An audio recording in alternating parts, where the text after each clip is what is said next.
I'm in Sweden now, in a place called, I'm going to butcher this, Bursas, in a municipality called Falun, which is like 3 hours from Stockholm by coach, which is how we got here. And I'm here for Stugan. No, I'm going to try that again. Stugan. Stugan. I think you have to say it as if it's 2 words. It's not. It's Swedish for cabin. And it's also the name of the first Swedish video game, I think. Stugan is a basically a developer's retreat. Like, there are 21 of us here, and we've all come to.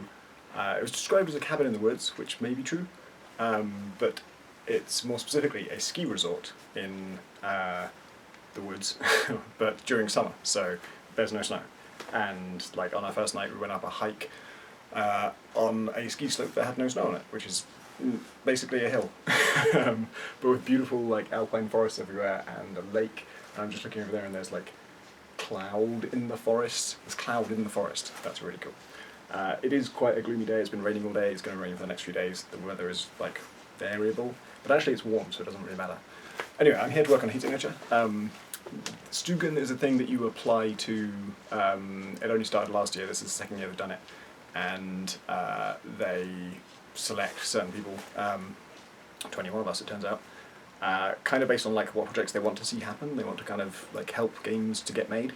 And in the case of heat signature, the thing I wanted out of it, and the thing I said in my like application video, is like, I'm sitting at home on my own most of the time, and I don't lack any actual tools to make heat signature. I have all the tools I want, but I do tend to go slowly, quietly mad, and it basically, I need people to like bounce ideas off. I need change of scenery. That alone is a huge deal. And just being able to like go for a walk and stuff in a place that isn't your own street. Something about my own street is not particularly appealing to go for walks. Hi Mark. That's Mark. So this is like a fantastic change of scenery, fantastic change of like social scene, and also like apart from just having new people to talk to, they're all game developers, so there's loads of like useful overlap in terms of our skill sets. Nearly everyone here is using Unity, and I'm not, but it's actually that's quite useful anyway because I want to use Unity for other things. And also, you know, today I was trying to get a grenade to roll to a stop at exactly the right place, and so I was able to ask, like, does anyone have a really good grasp of basic physics and what the equation should be for that? And eventually I cracked that, and now you can roll grenades and heat signature to exactly where you want them to be. How long have we been talking so far? Oh, only 3 minutes, great. You also have to say, when you come to Stugan, when you apply to Stugan, what you're going to get done there. And I had to apply quite a long time ago, like 3 months ago. And it's 2 months we're here for 7 weeks. And basically, when I applied, I said, well, there's something missing, I don't know what it is, so my task would be to find out what it is. But then obviously it's been 3 months since then, so in that time I've had a break, I've had loads of advice from other game developers, which I talked about in the last video. And now I have a pretty clear idea of what I want to do, or what I need to do. And so now my task for Stugan is to actually do it. What that is, it would be really nice if it was just one thing, right? If it was just like, here's one area of the game, I just need to like fix that or improve that. But it's 2, and they're quite different. And I've talked before, like, so last video pretty much outlined what the structure I think the game needs is. And it's about people having personal quests, personal goals. A single personal goal per person, and you do that, and maybe it takes you half an hour, and if you do it, then that character can carry on playing, but they won't get a new personal goal. They've achieved their aim in life, and now they can continue to take odd jobs and make money and get cool new loot, or you can retire them and start a new character and achieve their big personal goal. And the structure for that would be... the structure of that I'll talk about in more depth, because that's one of the 2 things. The structure for that would be that you need to get intel to find out whatever this personal goal is. It'll be something aboard a ship. So you've got to find out, where is that ship, when's it going to be leaving, how can I get to it? And also, what defences do they have aboard? And then, once you know what defence is, you have to go out and get the equipment that you need to bypass those defences, and you're kind of preparing for like a big heist. So, in practical terms, like how do I make that happen? Well, first thing I've got to do is like make those defences and those bypass tools, like whatever it is that, like if there's turrets and then there's a way to hack turrets, and to make the turrets and then to make the hacking thing. And I thought that was going to be the first thing I did here, and I got some good feedback on the first day, and crystallize like what that would look like. But then that evening I was kind of really haunted by my own words in these very videos, where I keep coming and telling you about all this cool structure stuff I've thought up, and then I keep saying, oh yeah, but I should work on the interior game and make the interior game interesting. And every time I play the interior game, there's something not right about it. There's something messy, and it's really hard to kind of like. It's easy to talk about a million things that's missing, or a million things that could be different about it, but it's really hard to say like, what does the clean version of this look like? How does it boil down into just these simple elements? And that's what I was trying to think about last night, and I was writing down big kind of ideas about like, what is it I love about stealth games? What's great stealth play? What does that look like? What is it? What are the elements of that? What do I need that I don't have yet? And at the end of that, I spent like, I was up till 1 AM, so probably about 2 hours just thinking about this and writing notes on it. And at the end of that, I decided I can't do this in a text document. There's no amount of thinking and writing that is going to just solve this problem. It's not going to get to the point where I look at this series of notes and think, ah yes, I've invented the perfect stealth game, now just go and make that.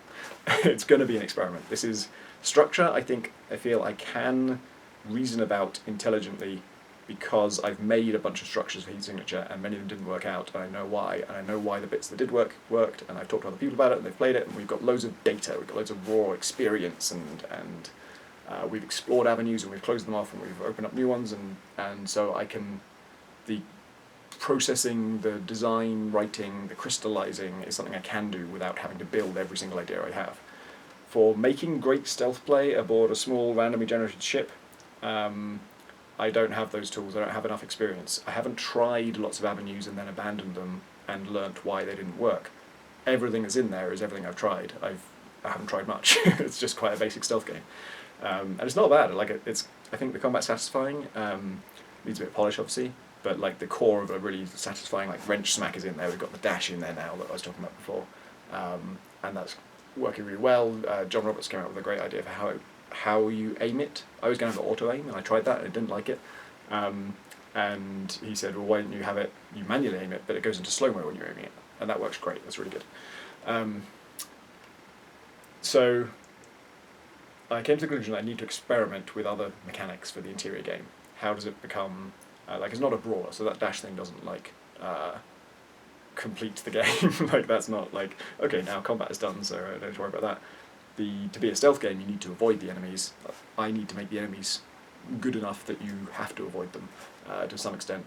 And then when you get few enough of them alone in a room, then you can rush in and do your cool slow-mo dash, and that's when like you get to do the action bit, because you've done the good stealth play to get them alone, or to whittle down their numbers, or to maybe even get some other item that gives you an advantage that lets you do this. And that's the stuff that I need to experiment to make. So today I started on that, and I really wanted to. I've been here, this is day 3 I think, and I didn't want to spend more than 2 days planning. But 70 days, I didn't want to spend more than 2 days planning. At least not without trying something. I really wanted to get stuck into code. Planning can be quite frustrating if you haven't made anything concrete in a while. So I wanted to make something concrete. I wanted to start coding and sort of feel like I'm working.